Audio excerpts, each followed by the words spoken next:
Sebuah rekaman ramai dibicarakan warganet di media sosial Telegram pada Rabu 11 Desember 2024. Dalam rekaman tersebut menunjukkan situasi pertempuran menegangkan di wilayah Donetsk. Angkatan bersenjata Rusia menargetkan serangan-serangan brutalnya pada titik pertahanan Ukraina. Seperti yang terlihat dalam rekaman, sejumlah bangunan tempat perlindungan tentara Ukraina dari bulan-bulanan Rusia. Tak ada yang tersisa di arah ini.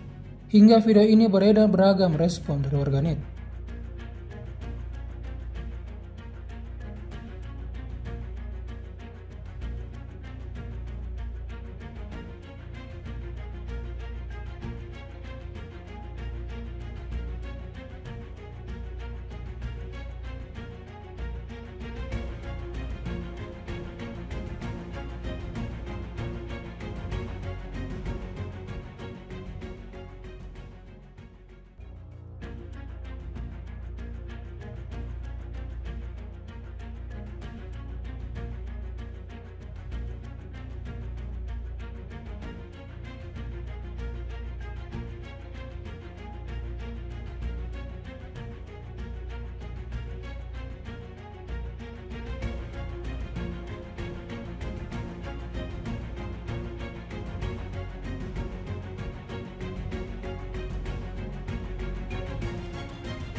Download Tribun X sekarang, menghadirkan lokal menjadi Indonesia.